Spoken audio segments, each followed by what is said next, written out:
Due to the highly sensitive nature of the program you are about to see, it was necessary to change the physical appearance and names of some of the participants. Discover what the KGB found in an Egyptian tomb. The objective of this particular mission was to find the knowledge which was left behind from an advanced culture. I was one of the first to be recruited by the KGB. I don't believe the soldiers realized the significance of what they were looking at. Got orders, you have to do it. The first hard evidence of an humanoid extraterrestrial life form. Extraterrestrial contact at a distant time in an ancient land. Remember, nobody knows my name. Exclusive film footage of what could be the discovery of the millennium. Learn the terrible secret Papa! before it's too late. Hello, I'm Roger Moore. In 1961, Soviet cosmonaut Andrei Andropov lifted off in a Soyuz space capsule and spent 45 minutes in orbit. For decades, we have believed that the first human beings in space were Russian. Is it possible, though, that centuries earlier, the first people to leave the Earth were ancient Egyptians? And did Soviet researchers learn this early in the 1960s? Recent evidence out of the former USSR indicates that indeed Russian agents were very curious about artifacts uncovered in Egypt. Artifacts which they believe suggest early contact between humans and beings not from this planet.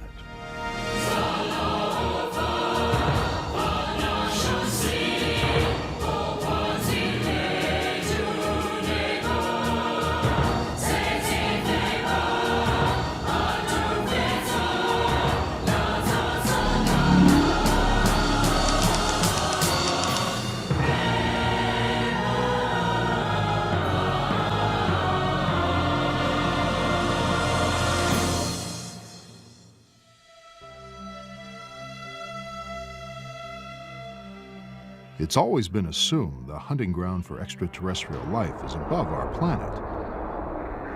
You watch the skies for UFOs.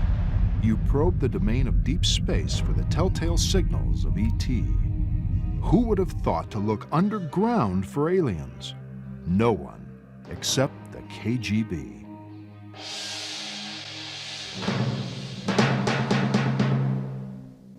Dr. Viktor Ivanovich holds degrees in astrophysics and neurology. While serving in the Kremlin as science advisor on advanced propulsion systems, Dr. Ivanovich contends he gained access to the files of a KGB mission called Project ISIS.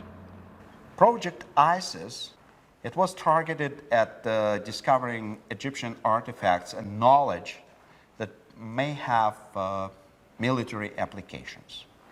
ISIS was one of the several covert research missions that KGB was conducting during that time. Dr. Ivanovich chronicles the mission and its shocking discovery in his book, Project ISIS, the KGB's discovery of the Tomb of the Visitor. This exclusive footage has never before been seen outside the top secret facilities of the KGB. According to Ivanovich, what you are watching is a visual record of the most important discovery in the history of mankind. There is no disputing the fact that a small group of Russian scientists, together with military experts on radioactivity and chemical warfare, discovered the tomb in Egypt in 1961. The record is clear on that point. But what was never disclosed was what they found inside the tomb. From the available evidence and highly placed sources, in the sarcophagus were the remains of an alien creature who died in Egypt about 10,000 years BC.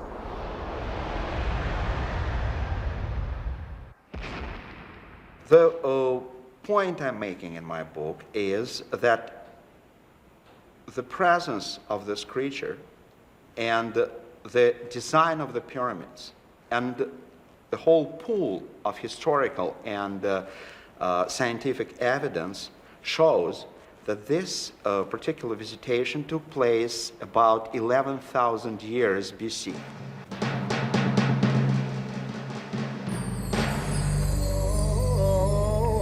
long before the Babylonians or the Greeks, before the gods of the Assyrians or those of Crete, long before all others, there was Egypt. The world owes much to the ancient Egyptians. They were the first mathematicians, the first astronomers. They gave the world the principles of geometry, the use of symbols to convey numbers. The first calendar was Egyptian, as was the first writing paper. The world's first libraries were found buried under the sands of Egypt. This is why the disclosure of Project ISIS is so troubling. If the claims of Dr. Ivanovich are true, if the KGB did find an alien entombed in Egypt, it will force us to reconsider the history of civilization.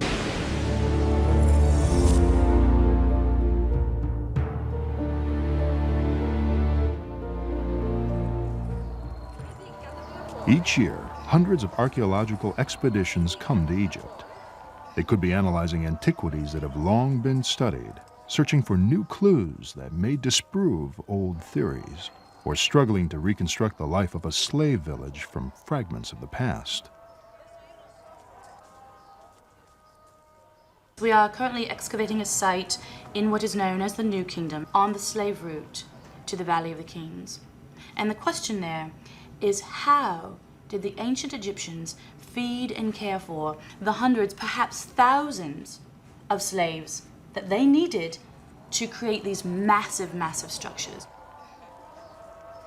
The fundamental question of ancient Egypt is, how did such a civilization, so incredibly advanced, spring forth, fully formed, around 2500 BC?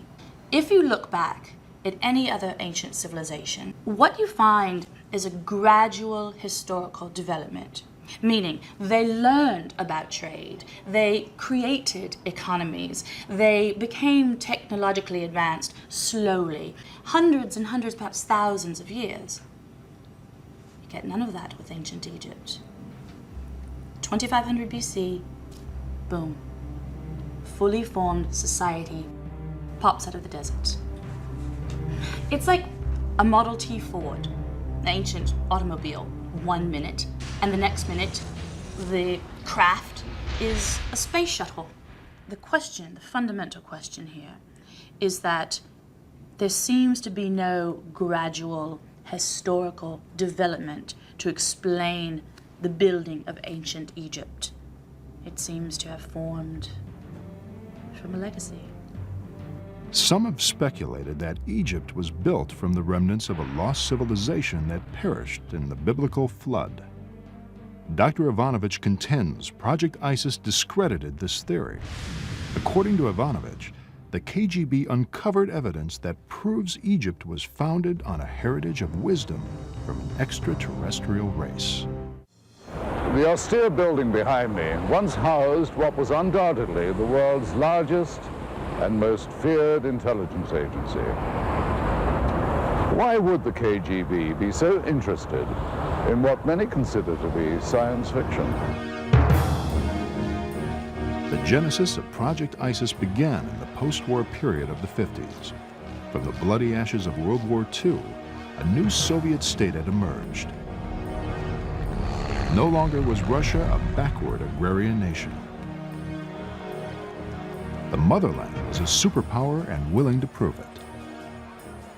Under the dictatorship of Nikita Khrushchev, the Soviets were determined to show the democracies of the West that communism was superior. It was a challenge America could not ignore. The competition between the two superpowers was an immense drain on Soviet economy. Placing the man in space before the Americans was a great propaganda feat. But it cost billions in billions. The same for the arms buildup. Each time America tested a nuclear bomb, Russia had to respond with a bigger one, again costing the Soviet government billions. As the world watched and prayed, the two nations joined in a Cold War for technological supremacy. Khrushchev knew that the so-called socialist camp headed by the Soviet Union, could not keep up this pace. It did not have NATO's resources.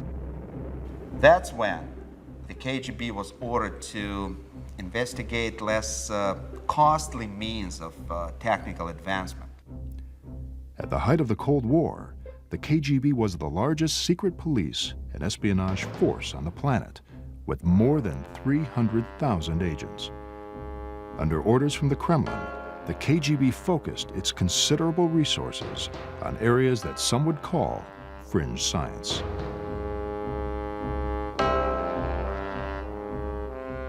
The KGB investigated the power of psychics. Experiments were conducted to test the feasibility of gathering intelligence through mind control.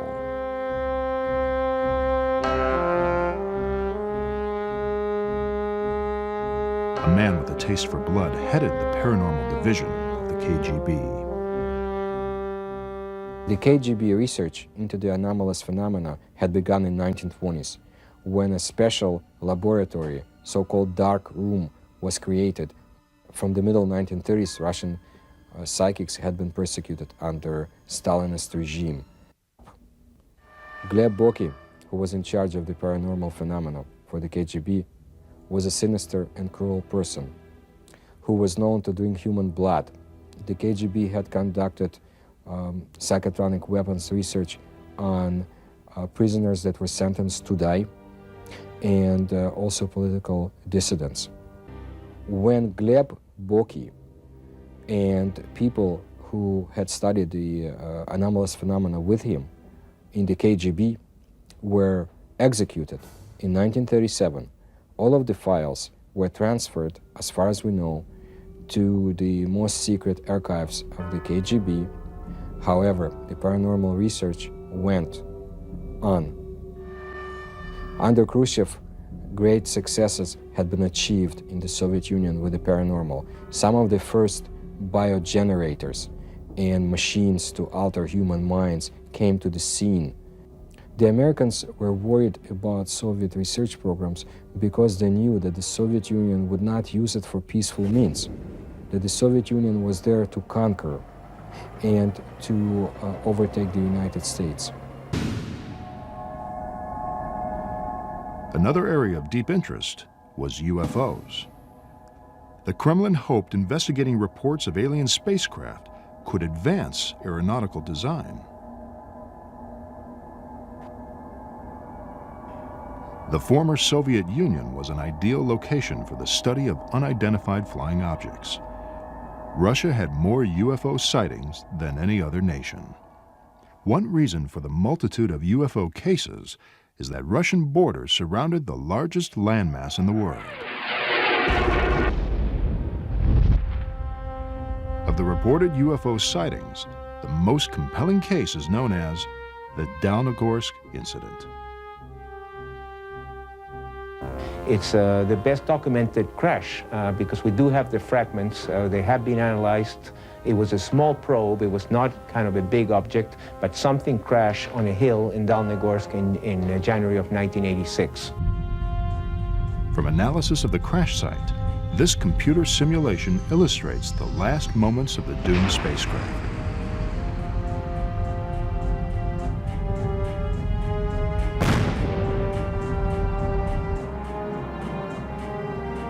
If we play the tape in slow motion, we can observe why the saucer-shaped design is so prevalent in UFO reports.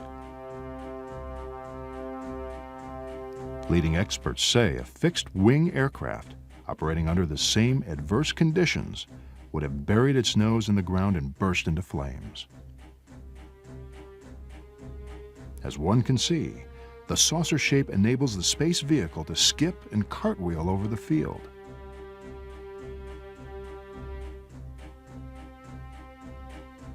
The spacecraft was damaged, but not destroyed.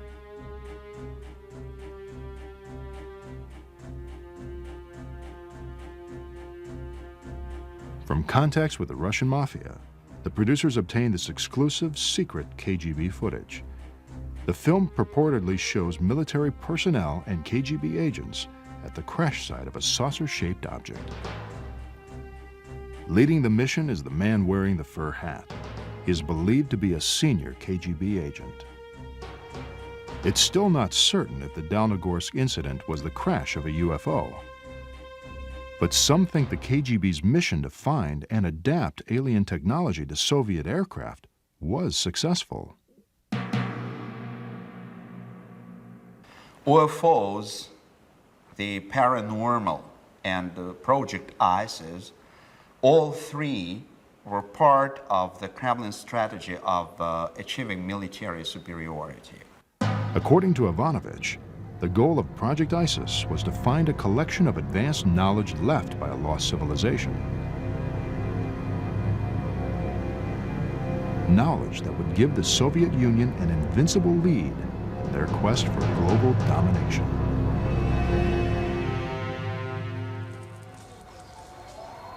One of the enduring legends of Egypt is that somewhere, perhaps inside the Great Pyramid or in a lost tomb, somewhere in Egypt is a chamber of knowledge containing the wisdom of gods who came from the stars. Since 820 AD, explorers have dreamed of finding the mythical Chamber of Knowledge. Sheikh Abdullah al-Mamun was the first to breach the massive stone of the Great Pyramid. The Sheikh was drawn by the legend that, concealed in the pyramid, was a record of the past and future of mankind. With tales of golden treasure, the Sheikh coaxed his terrified men through the passageways.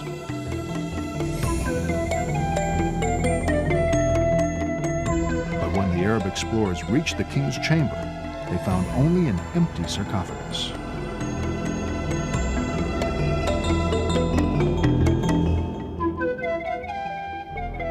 Some believe if there is a chamber of ancient wisdom, it will be found under the Great Pyramid.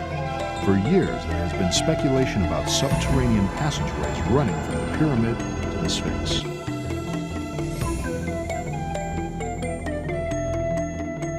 Recent seismic surveys suggest a mysterious chamber-like cavern lies below the Sphinx. This has led many to reconsider the legend of the Chamber of Knowledge. Is there a storehouse of knowledge left behind by ancient visitors? Signs point to yes. The vastness of the desert here is overwhelming. It was in this region, at the edge of civilization, that something profound may have happened over 2,000 years ago. Egypt was the first civilization. Pharaohs ruled the kingdom for over 1,000 years.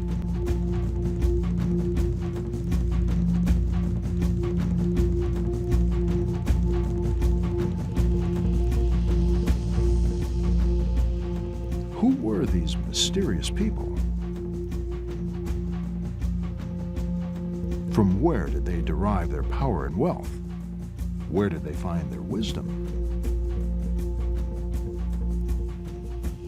The objective of this particular mission was to find the knowledge which was left behind from an advanced culture which predated this traditional Egyptian history. The team of archaeologists was composed of Egyptologists from Russian Soviet Academy of Science, which was one of the best schools of ancient cultures in the whole world. And in spite of that, the KGB leaders gave the project little chance for success. I was one of the first to be recruited by the KGB. I don't know what was the interest in it. But anyway, you cannot say no to Комитет государственной безопасности, KGB. You got orders, you have to do it. So my recommendation was to start right there, at the Giza Plateau. A trip to Egypt is a humbling experience. The ancient monuments still cast their long shadow upon the works of man. The Giza complex includes the Great Pyramid of Khufu. Nearby is the Pyramid of Menkaure, Still visible are some of the mortuary temples. Next in size to the Great Pyramid is the Pyramid of the pharaoh Khafre. Many believe it was Khafre who ordered the creation of the Sphinx. Carved out of the bedrock, the colossal statue appears to be guarding secrets that lie beneath the sands. It took centuries to complete the complex of monuments on the Giza Plateau. It must have been an awesome vision. Towering pyramids, gigantic statues, temples, crypts, and causeways.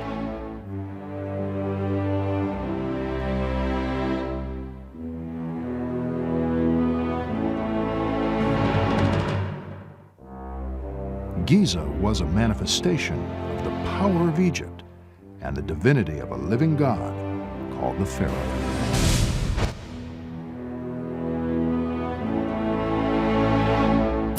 No monument symbolized the godlike power of the pharaoh better than the Pyramid of Khufu. For size and engineering precision, the Great Pyramid has never been equaled. The pyramid weighs roughly 6 million tons, 20 times the weight of the Empire State Building. Until the Eiffel Tower was erected, the Great Pyramid was the tallest structure in the world. Over 2 million stones were used in its construction. No stone weighs less than a ton, and some as much as 30 tons. Inside, passageways connect the chambers. Shafts run to the exterior. Today, the pyramid is rough stone, but it once had a mirror-like finish of masonry. It is believed the Great Pyramid was adorned with a top of solid gold. The sunlight dazzled the eye for hundreds of miles.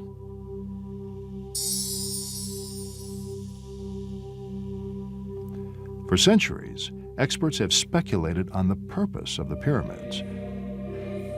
Conventional theory claims the pyramids were symbolic doorways to the afterlife. Others believe the pyramid was an astronomical observatory. Some say a geographical survey instrument. One outlandish theory states the Great Pyramid was a grain elevator. But experts do agree the pyramids were far more than just gigantic tombs. Nobody's ever found evidence of a burial in a pyramid, and we still don't know how they were built. Scholars had argued that the technology to construct massive pyramids might not have been available to people at the point in human history when these structures were built. The pyramid builders knew information that would not be rediscovered for centuries. For example, the pyramid's height corresponds to the distance from the Earth to the Sun. The pyramid was set within 4 degrees of the corners of the compass, a precision that has never been equaled. And amazingly, the Great Pyramid lies in the exact center of the Earth's landmass.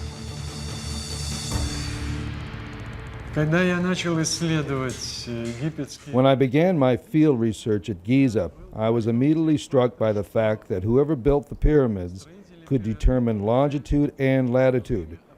This is amazing, since the technology to fix longitude was not invented until the 1600s. But more to the point, the pyramids were constructed at the exact center of the Earth. Also, the size, the pyramids are visible from an extremely high altitude. They can be seen from the moon. Plus, the pyramid is one of the best shapes for radar reflection. For these reasons, I advise the KGB the pyramids of Egypt were built for navigation by alien explorers. It makes perfect sense. Egypt would be an obvious choice for the aliens who had to establish an outpost for planetary expeditions. The initial landing by an alien expedition team would pick a flat area with a few obstacles. Egypt would be an obvious choice since it's also in the center of the land, the habitable mass of the Earth. Though never adopting communism as its core political system, Egypt was for many years still firmly within the Soviet sphere of influence. a client nation. Egypt both benefited from and made concessions to its benefactor, the former USSR. Some experts speculate the Kremlin feared the CIA would learn about the mission to Egypt. Pressed by U.S. competition in the arms and space race, Russia did not want to start a tomb race. The geopolitics of the time enabled Project ISIS to operate with complete secrecy. By the late 50s, Egypt accounted for 43% of all Soviet aid to Third World nations. When Project ISIS was initiated, Soviet military personnel in Egypt numbered over 20,000. The heavy military presence disguised the efforts of mission scientists. According to Ivanovich, project scientists were headquartered in Cairo. From there, small squads of archaeologists would conduct covert studies of the Giza pyramids. Often, the scientists would be disguised as Arab peasants or army officers. For some strange reason, we were sent there in soldiers' uniform with Kalashnikov assault rifles, like we were a bunch of soldiers or something, when in fact we were just archaeologists. And if it were just, they would just tell everybody that there's a group of archaeologists looking for some artifacts that would be accepted by everyone. Project ISIS did not rely solely on undercover archaeologists. In 1959, the KGB recruited an official within the Nasser government, Sami Shadref, the director of the President's Office of Information. Because of his position, he had carte blanche to highly classified information. Sharaf was also an expert in wiretapping of Egyptian officials. Many times, the information Shadref gathered seemed of little consequence. However, according to Ivanovich, on the night of July 24, 1960, a conversation was recorded that would spin Project ISIS into the realm of myth and disbelief. This recording was obtained through the sources who I must protect. أيوة يمكن تعمل عليهم. هم كانوا يشربوا خمرة؟ لا هم مسلمين متشددين. قالوا إنهم وجدوا مقبرة مقفولة. أيوة دي معوي، قالوا هو قبر. كيف عرفوا أشياء زي كده؟ دخلوا شافوا على الحيطان رموز وكتابات وصور حكاوا عليهم من قبل. تعرف إيش يعني هذا؟ وجدوا مقبرة الزوار. مقبرة الأزهر. مقبرة الأزهر. One of the top officials monitored by Sharaf had found his brother. Apparently, two Bedouins stumbled upon the hidden tomb. So they remained delirious for a few days, and finally they brought the local hospital. And they repeated only these words, Maqbarat al-Zawar, which means the tomb of the visitor.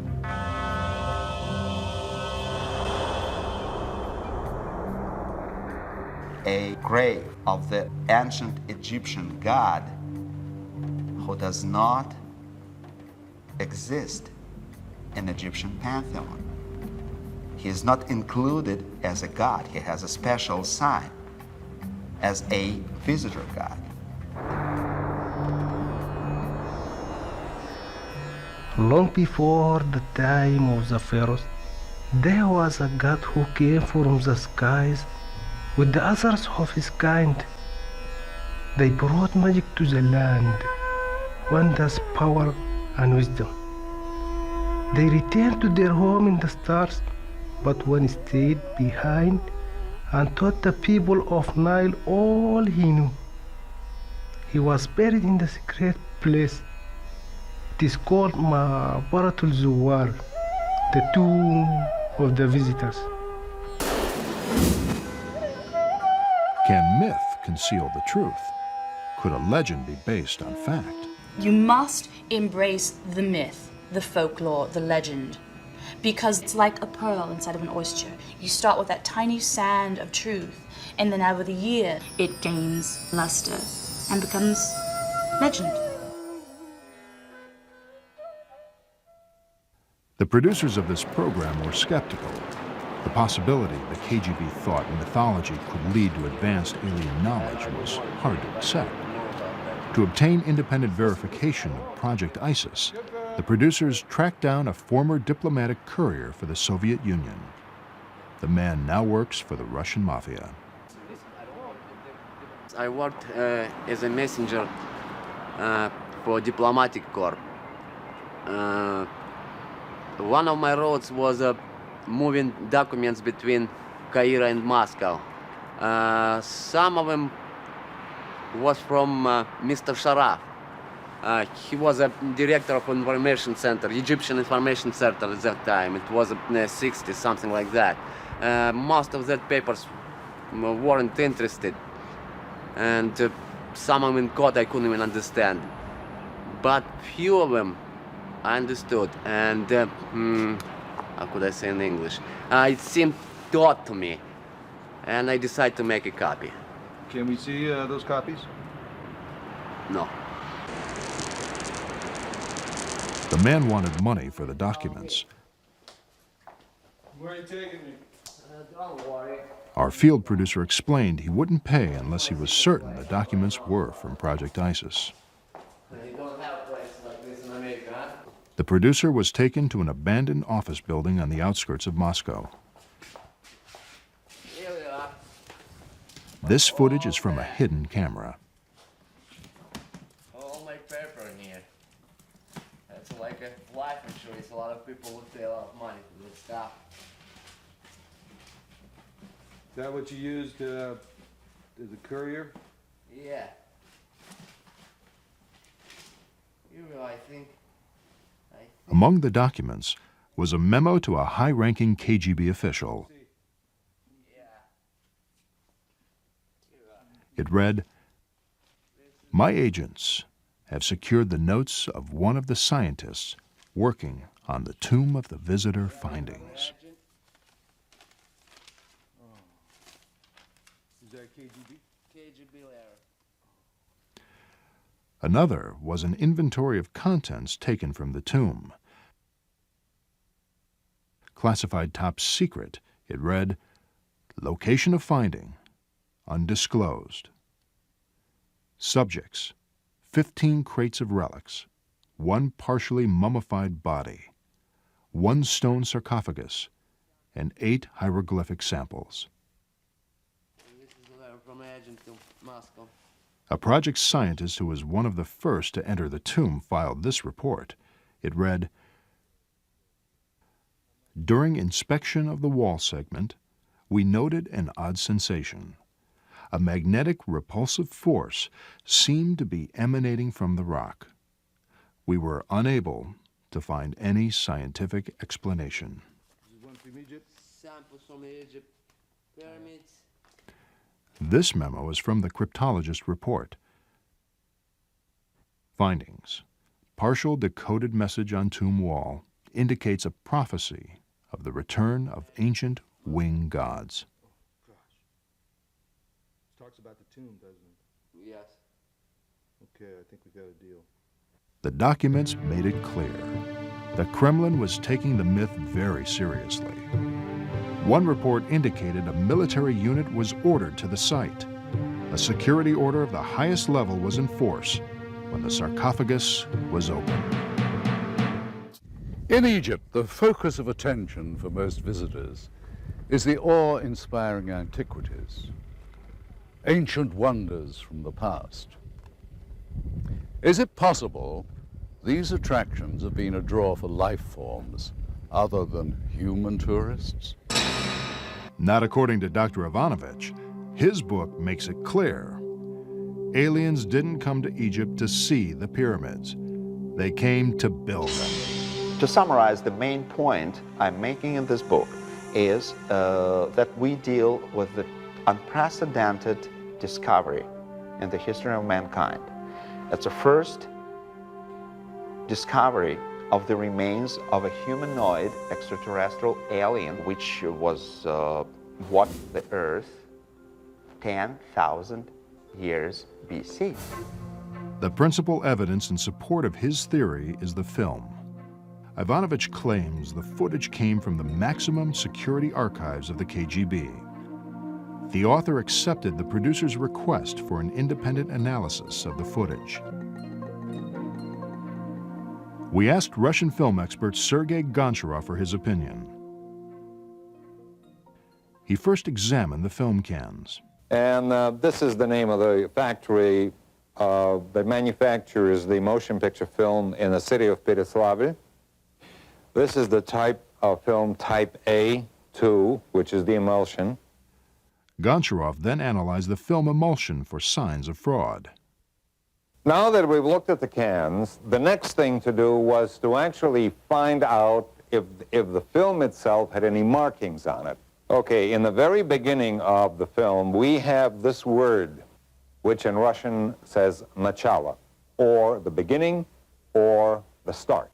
Okay, then we have the two bits of information which says plyonka number 267. Plyonka in Russian means emulsion or film, could denote the reel, the roll, or a batch, and this, of course, is the number. The next thing we see is this bit of information. Совершенно секретно, top secret archive of the KGB logo, and the word archive of the KGB. The KGB has a history of sophisticated counterintelligence. Could Project ISIS and the discovery of the tomb be a skillful fabrication by the KGB? But why would the Soviets want to perpetrate a hoax of this magnitude? Perhaps as a diversionary tactic, masking the real KGB mission to Egypt. Whatever the truth, whether real or fake, we have learned that in investigating the KGB, it's best to keep an open mind to any possibility. This is the period where military, after first safety precautions have been taken, entered without wearing gas masks, but that's what they do now was absolutely mistaken, and you will see why.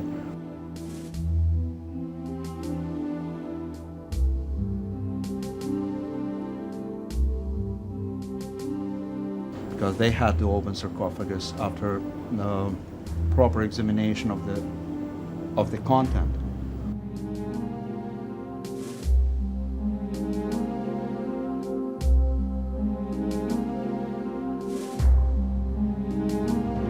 You see the fumes that turned out to be toxic come out.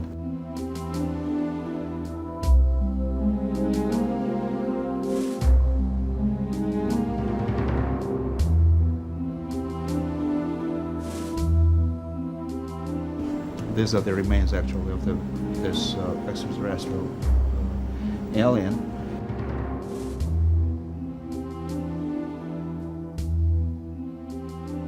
So, and the fumes which are coming out, we will see it later, intoxicate one of the soldiers.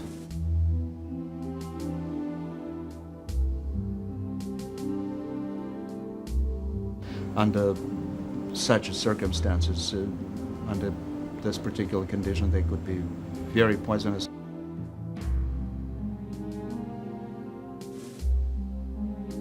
And that's why they invited the team of this chemical warfare specialists to check the contaminated area again and assist this soldier who lost his senses.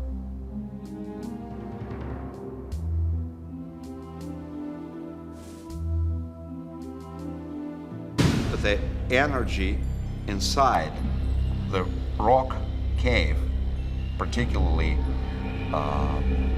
during the first days of exploration, was very, very high. Here we have the last period of evacuation of the most important samples of archaeological excavation in the tomb. So we have two Bedouins here, just they were invited as helps, like absolutely neutral people. These are the most important pieces of evidence that were taken from the tomb after being inspected by the team of the scientists. The producers obtained documents reporting on the scientific investigations of Project ISIS. Scientists who conducted the studies confirmed the authenticity of the reports. I got a call to report to the lab immediately. There was an archaeological discovery and we were to test the artifacts, and we were told that the item came from an Egyptian tomb of an undisclosed location, and we were not to discuss our findings with anyone. It was highly classified. Project ISIS now operated on two fronts. In Moscow, the artifacts from the tomb and the mummy were analyzed. At the Giza site, investigators continued to search for evidence of alien knowledge. Dr. Viktor Ivanovich holds degrees in astrophysics and neurology.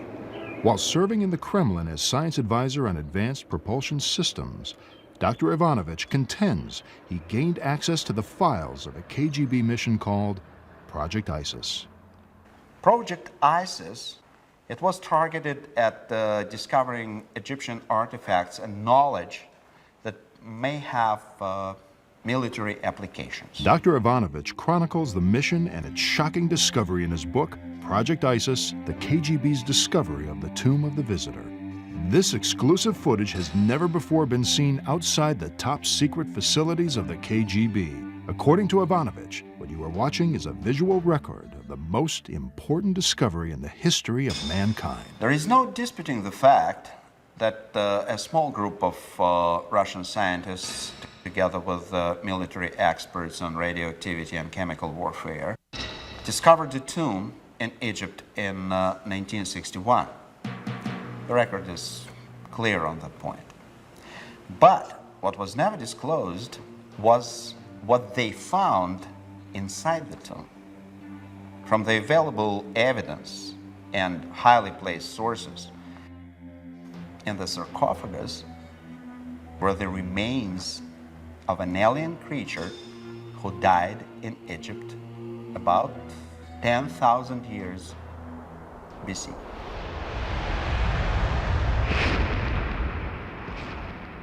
The point I'm making in my book is that the presence of this creature and the design of the pyramids and the whole pool of historical and scientific evidence shows that this particular visitation took place about 11,000 years BC. According to KGB documents, mission scientists began to wonder if the entire Giza Plateau was designed and engineered for a single purpose. This theory has found support in later research. I believe, and there are different schools of thought, but I believe that the pyramids were, or certainly the Great Pyramid, was a machine. It had some sort of purpose. The measurements are extremely precise. For example, the ratio between the height of the pyramid and the perimeter of the pyramid is the same as the ratio between the radius of the Earth and the circumference of the Earth. So you can actually see the pyramid as sort of like a three-dimensional triangular depiction of a hemisphere, which might suggest that there was some reason to have the pyramid resonate with the planet. Now, I can convince, I think, even the greatest skeptic in 30 seconds that pyramids have powers to alter cosmic rays. Now, that sounds like some spacey thing, but here's the deal: a prism. Archaeoastronomer Yuri Vladimir agrees with the prism hypothesis. The pyramids are in effect huge prisms capable of concentrating energy. Capturing the light from the stars would initiate a process that would turn the Great Pyramid into an interstellar transmitter. Project scientists claim the three pyramids and Sphinx could be integral parts of an immense machine designed by alien engineers. According to them, all the monuments of Giza are linked by a master control mechanism inside the Great Pyramid. In the Great Pyramid, a passageway leads to the king's chamber.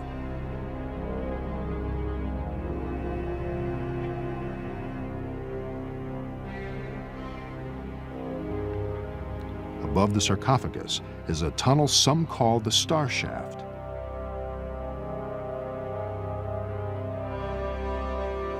When a specific celestial alignment occurs, starlight streaks down the shaft. The investigators theorized that radiant energy striking the sarcophagus could initiate something similar to a cold fusion reaction. Project researchers believed the prism structure of the pyramid would magnify and transfer the energy to the other monuments. In ways not fully understood by the team, a unified beam of energy could erupt, turning the Great Pyramid into a cosmic beacon used by alien starships for celestial navigation. A far-fetched theory, no doubt, but the Giza investigating team immediately informed KGB headquarters. We briefed the KGB on our findings. We were ordered to investigate possible target locations for pyramid transmissions. As the Giza work continued, the scientists at Project Labs in Moscow were preparing to create the most amazing portrait in history. In the movie Raiders of the Lost Ark, the Nazis were shown to be interested in archaeological findings in Egypt, which they hoped would yield untold powers. Sometimes truth, as they say, is stranger than fiction. Anthropologists speculate other cultures may have been motivated by the same impulse that produced the pyramids of Egypt. Ancient pyramids have been found in places as diverse as Mexico and China. Many experts conclude there must be an historical connection. It's an uncanny coincidence and it's an uncanny convergence that very much supports the notion that there was some sort of common antecedent civilization, or that there was some common civilization that touched all these other civilizations that had either an unearthly or an incomprehensible origin. All of these legends and myths talk about beings who are men but not men, who lived long lives, who were giants, who went up in spaceships, who traveled among the stars, who brought us knowledge of language, alphabets, calendars. Legend says the pyramids of China were built when the first emperors ruled. The emperors were called the Sons of Heaven.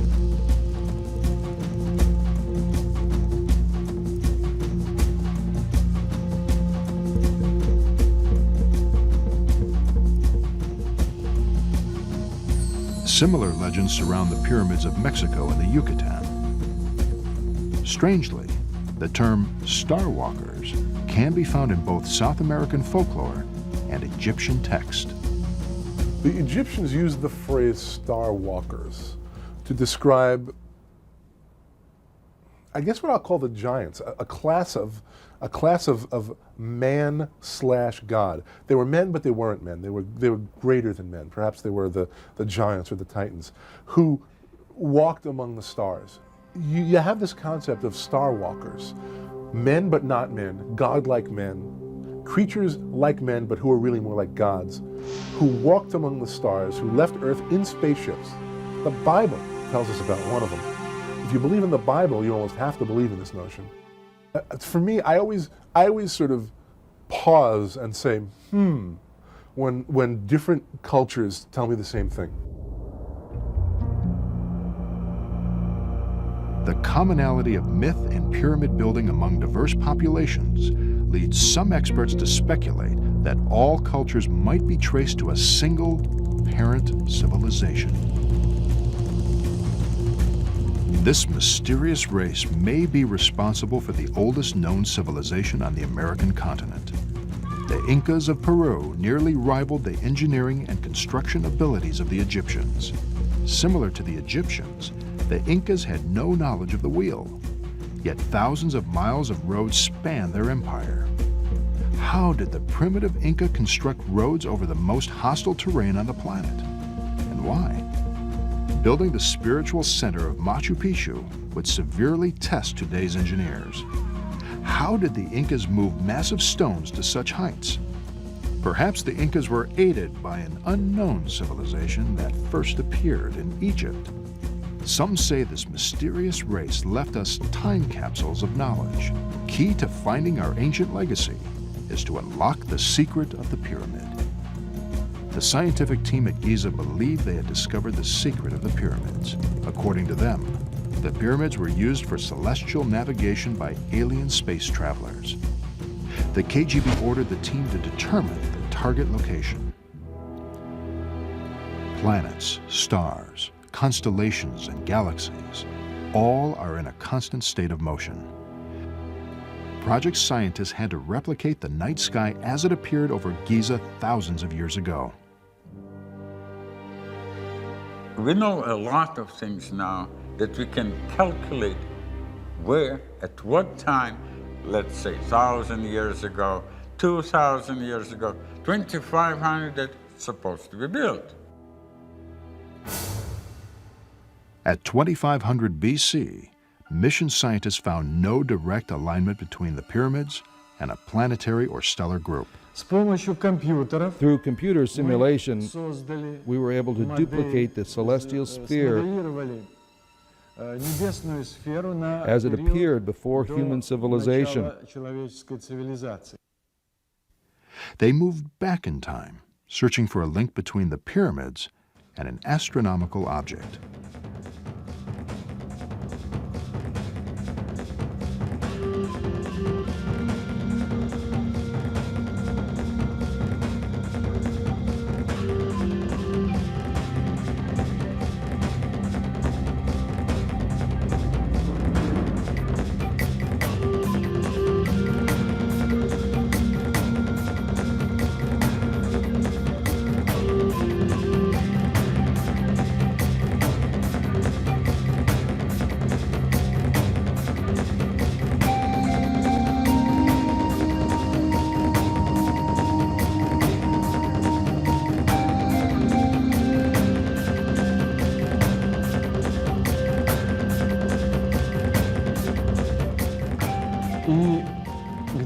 At 10,500 BC, something very strange occurred. Didn't match at 2,500, but it did at 10,000 BC. You understand? According to investigators, at 10,500 BC, the three pyramids at Giza are aligned with the stars in the constellation of Orion. The monuments of Giza were targeted on the constellation of Orion. This could not have been by chance. The builders of the pyramids must have been working from plans that were designed in 11th millennium BC, before the pyramids were constructed.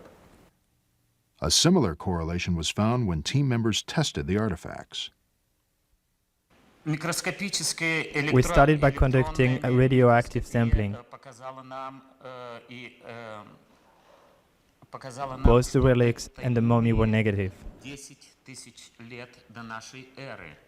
Microscopic sampling of mineral composition, as well as magnetic neutron particle bombardment, indicates it is a mixture of metal and synthetic materials of unknown origin. More testing with carbon dating and radioactive sampling placed dates beyond 10,000 BC. Excitement shot through the project headquarters. The date of the tomb matched the date at the Giza site. Project scientists concluded that there must be a connection between the design of the pyramids in 10,500 BC and the mummy found in the tomb. The KGB ordered further tests. Psychics conducted paranormal studies in the tomb. This quite risky experimentation really took place. But the levitation, yes, took place. When we deal with such a paranormal phenomenon, it's quite natural. First of all, the energy level of the whole area inside the tomb was absolutely beyond normal. A computer projection was produced of the mummy as it originally lay in the sarcophagus. From the date scientists claimed they could ascertain the physiology of the individual, reconstruction of the facial features commenced. Through the forensic reconstruction, they were able to replicate the face of a humanoid found in the tomb. Characteristics include a large cranium, unusually large eyes, small chin, mouth small, visible, signs of teeth, positive. Long neck, estimated size of individual 2 meters. As forensic work continued, investigators at Giza probed the unity between the pyramids and the constellation of Orion. The scientists placed a celestial map over the plateau. Centered over the pyramids were the 3 stars that make the belt of Orion. Next, they traced the path of stars and took tangents from the Sphinx and pyramids. It was like a treasure map. The pyramids, the paths of the stars, they all intersected. Then X marked a star in the constellation of Orion, a star very much like our sun.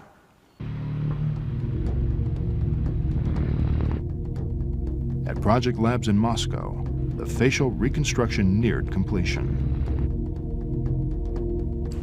I know this sounds unbelievable.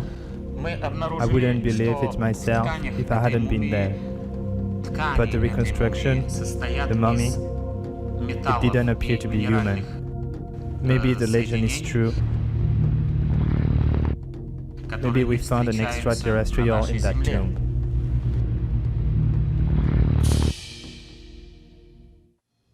If something not from this earth had been recovered here in Egypt, it would have been brought to a classified military base back in Russia, where super-secret operations have been conducted since before the Second World War. As you know from our previous investigations, even the KGB can't keep secrets forever.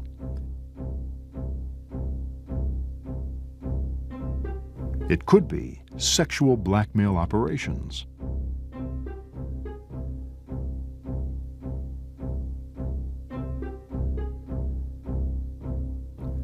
Assassinations. UFO recovery missions. All have been prone to leaks. Project ISIS was no different. An ironclad web of secrecy surrounded the labs and offices of Project ISIS. But many of those working on the project were professors, scholars, and scientists, people in the habit of discussing their work. Top secret documents began to circulate. Rumors spread. Some word of the alien and the tomb leaked out. A group of people began to meet, former KGB staffers and other, mostly computer and technical people. They believed that the tomb was that of an alien who was once worshipped as the god Osiris. The being brought to Earth the knowledge of science and math. He was responsible for the growth of civilization. So all these people call themselves the followers. The cult took their name from an obscure passage in the Egyptian Book of the Dead. According to Egyptian belief, a family of gods came from the stars, bringing to the people of the Nile the wisdom of the universe. One day, the gods returned to their celestial home, except Osiris. The god gathered a group of mortals together and taught them much wisdom, including the magic of numbers. They called themselves the followers. It was their duty to protect and preserve the sacred knowledge until Osiris returned to teach the pathway to immortality.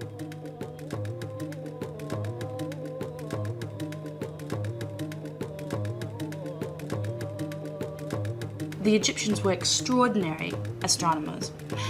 The reason is they believed, and let's not even say believed, they fully understood in every fiber of their beings that the stars were the map to the great god Osiris, to the afterlife.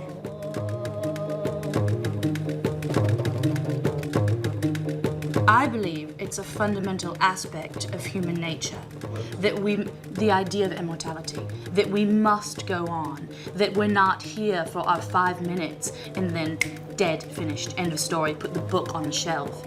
No, the human being needs to have some grasp of faith, some aspect of belief that the soul, the spirit, the essence of the individual continues on.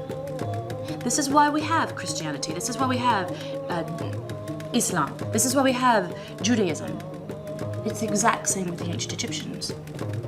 They had to have, they believed, they knew that their souls were immortal.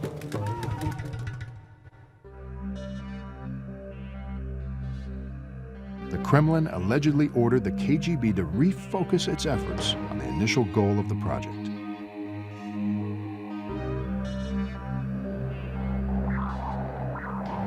With the use of ground-penetrating radar, the passageway and tomb were imaged. Nothing seemed unusual. They lowered the radar scan.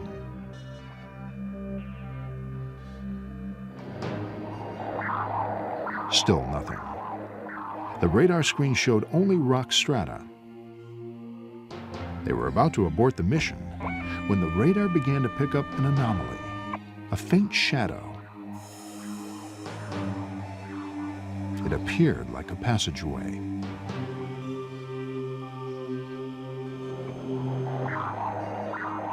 Directly below the tomb was a large spherical chamber.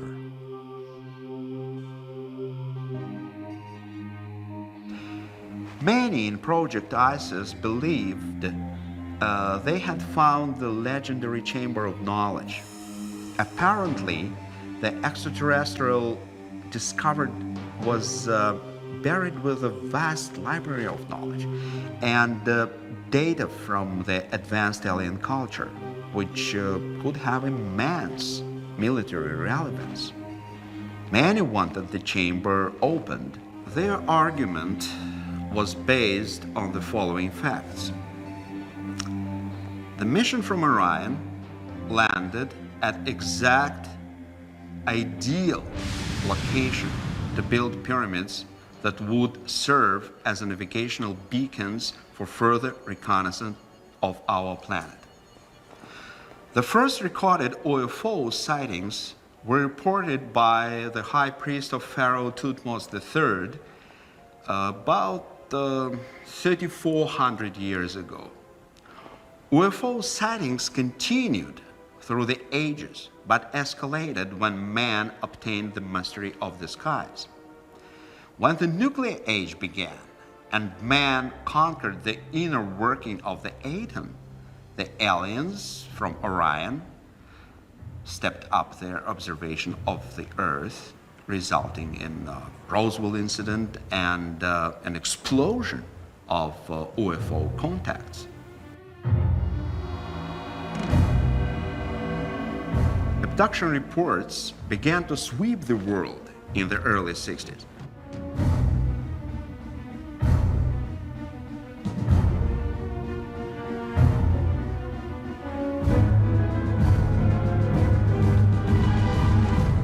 A pattern emerged. Nearly all abductees spoke of physical examination. Women spoke of the insertion of objects, something resembling artificial insemination. Many believed they were again abducted, giving birth to alien hybrids.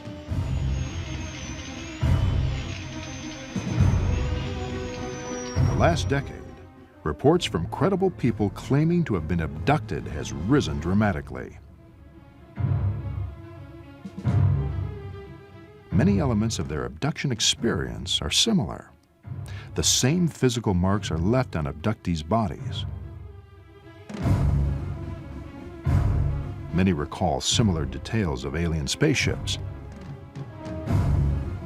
Some experts say the similarity in accounts is circumstantial evidence that alien abductions are real. Could the abduction phenomena be a genetic colonization program begun in ancient times? Could aliens be cloning themselves by inserting alien genes into human DNA? Well, the Egyptians believed that DNA came from the heavens and that it would someday return. They could very easily be talking about the Anunnaki who came to Earth with their knowledge of DNA and with their DNA itself. In other words, the DNA, some of the DNA that humans are based on, actually did come from the stars. In their quest for a secret chamber of knowledge, did the KGB discover the horrifying truth behind alien abductions? Are humans being transformed into an alien species through genetic engineering? The nagging question is, with so many people involved in the recovery operation, what happened to these individuals? And if they can't be found today, why not? According to Ivanovich, the discovery of the spherical-shaped cavity bitterly divided Project ISIS. Believing they had found the mythical chamber of knowledge, many argued for immediate excavation, but others voiced concern. They warned that the tomb could be a type of alien Trojan horse. Opening the chamber without more study could endanger the world. Uncertain what to do, the KGB did nothing. They sealed off the tomb, wiped all the traces of its location from the files. In 1981, Project ISIS was officially closed. But many of those associated with the project were never the same. There were reports of personality changes, shifts in religious beliefs, disappearances, even suicides. Soon, a pattern emerged. He was a physicist. He was working with the Russian government. They began a group. I wouldn't say it was a cult, maybe it was, I don't know. One night I came back from school and the whole place was a mess and the papers on the floor, and they would just discuss the upcoming visit of, I guess, some extraterrestrials or some beings to Earth, and they would just prepare themselves for this kind of visit. And it was kind of scary because I mean, when I was a kid, I would believe in things like this.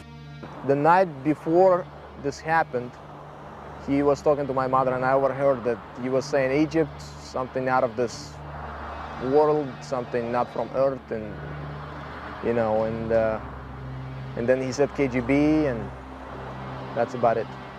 It was scary for me to realize that my family belongs to some kind of cult or things like this, and God knows what they believe in. It was very strange, and I was thinking that maybe my family is, I was wondering if they were okay. When I walked into the room, you know, father was laying on the floor with a gunshot. I just know that they called themselves the Followers. When the producers began researching this program, the story of the cult seemed like a dead end. Composed mostly of computer programmers, scientists, and technicians, the KGB took little interest in the group. Then the producers came across this news article.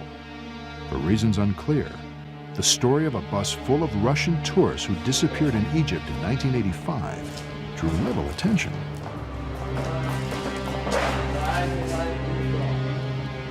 But during the final phase of production, one of our field producers stumbled on the scoop of a lifetime. It occurred during the hidden camera exchange with the former diplomatic courier. Down. That's terrible. Scary. That's Lubyanka. It's a headquarters of KGB. You've been in there? Yeah. You ready to pee in your pants? That's terrible. Hey, by the way, when you came out of any of your last trips out of Egypt, did you ever come across a videotape, Egyptian? You're lucky. I have some tape. So, some pornography, but only the tape. You can have it. Egyptian police give it to me as my gift. Thanks. The business.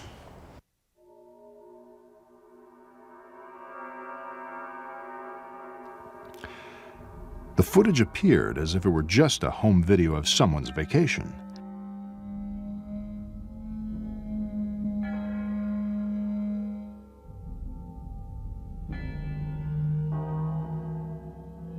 But to the producers, it raised troubling questions. What would a group of tourists be doing at a remote location in Egypt at night? What were they looking for? Then, night seemed to turn into day.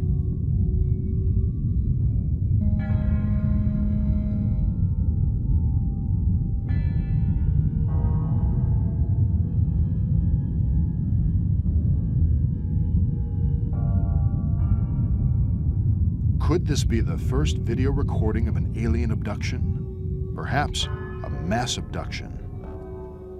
Could it be connected with the discovery of the tomb? If so, could these tourists be members of the cult? Piece of archaeology? In his book, Ivanovich claims the followers believed the opening of the tomb signaled the aliens in Orion. They estimated the time electromagnetic energy would take to reach the constellation. The cult concluded the aliens could return no earlier than April 23, 1985. According to Ivanovich, the group went to Egypt to praise the return of the alien known to ancient Egyptians as Osiris. They believed it was Osiris who was buried in the tomb of the visitor. It was he who brought the fundamentals of science to mankind, which begat civilization. The followers believed the second coming of Osiris would herald the beginning of a new age for mankind.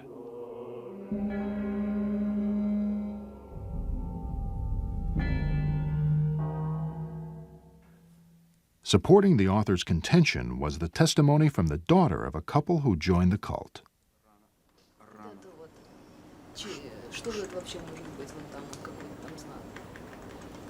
Я думаю, что в этом нет ничего существенного. Please Can you keep go on on? rolling, right? Yeah. So, автобус. Could you blow it up a little bit? I wanted to see, like, back off a little bit. I want to see that sign. Появится.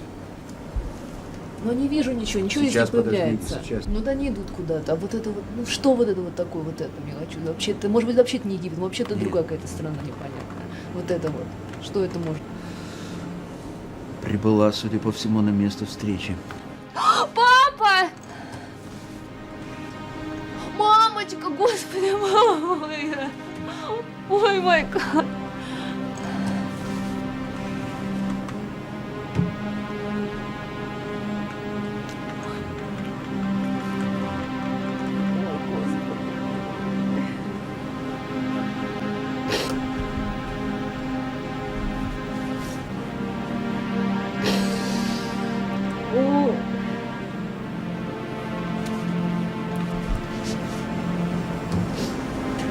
What did you see there? Did you see your parents? Yeah. I saw my mom and I saw my daddy there. Точно, это был папа. Это я точно знаю.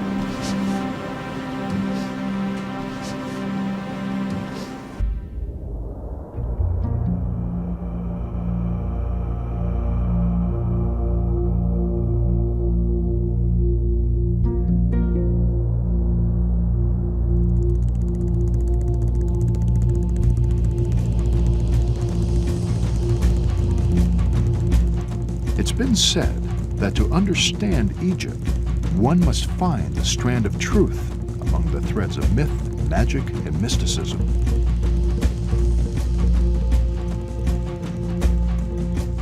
All intertwined in the dusty tapestry of time.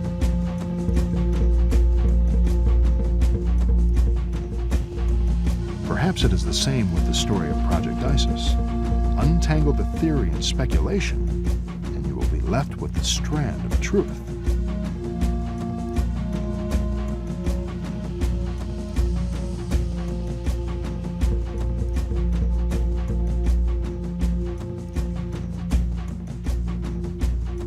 To summarize my research, this is what I have concluded.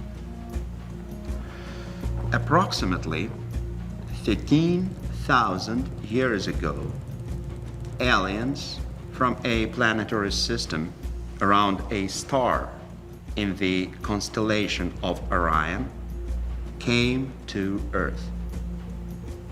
Why? Various possibilities. They could have been explorers, like we explore the moon and our own planet, or perhaps on extraterrestrial Peace Corps mission to a primitive society, or maybe they were intent on colonization. While Dr. Ivanovich's book has received cold silence from Russian officials, it has sparked passionate debate among the scientific community. Of course, I am familiar with Project ISIS by Dr. Ivanovich, and I've read it, and I can easily dismiss the vast majority of the book as the workings of an overactive imagination. After establishing an outpost, they began a propaganda campaign targeted at the indigenous population that was disguised as a religion. The massive building projects that aliens planned required a large, obedient labor pool. There's a theory that causes all indigenous people anger, and that is that some Martian, be he Osiris or whomever, came down from the heavens and gave us technology. Because what that says is that my people, the Egyptians, the Native Americans, the Druids or Celts, or whomever the individual might be, that these people did not create their own society. They selected or created a certain class of society. Probably they selected during a couple of generations. And then they brought this knowledge in the form of religion. That these individuals were indeed given this by someone else. That is not only wrong and misleading, it's terribly insulting. So, the objective of this particular mission was to find the knowledge which was left behind from an advanced culture which predated this traditional Egyptian history. The tomb of the visitor. No one's ever gone to look for this tomb, because to do so would be like looking for the home of the Easter Bunny. Gods are not for burial, but for worship. A group of people began to meet, former KGB staffers and other, mostly computer and technical people. All these people call themselves the followers. But there is one chapter that I find intriguing. Chapter number 7. It is about a Russian cult called the Followers. And these individuals were all from advanced technological backgrounds, computer technicians, phone creation people, just extraordinarily brilliant people who dealt with radio waves. And they believed that the great god Osiris was sort of a god of technology, if you will, and that he did come and he did give this incredible wealth of knowledge to the ancient Egyptian people, and that he would indeed return to Egypt.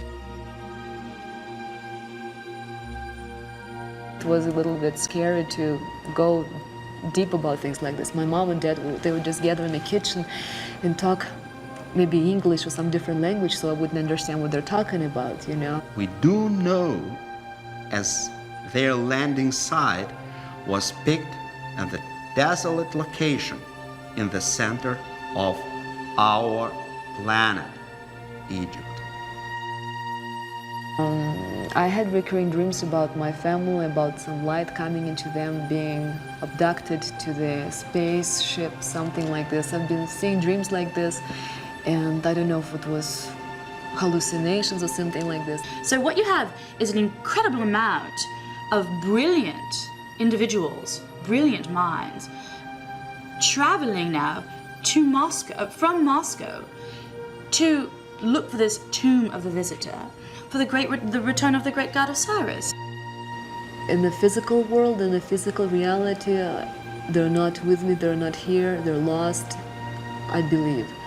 In a sense, inside of me, some kind of sixth sense or something like this, whatever you call it, somehow they're with me all the time. I don't know, I feel that they're somewhere around me, that I feel that their presence all the time. So if they're abducted and they're elsewhere, obviously they're alive, they're somewhere here.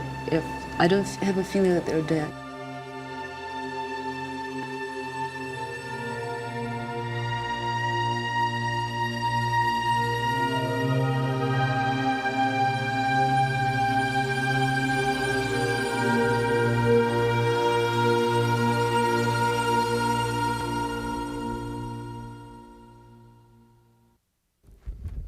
With all that we have unearthed here, the big question seems to be, what is the significance of what are clearly some very profound discoveries? And will we ever know the full story? We hope you've gained some insights into what promises to be a continuing source of intrigue and controversy.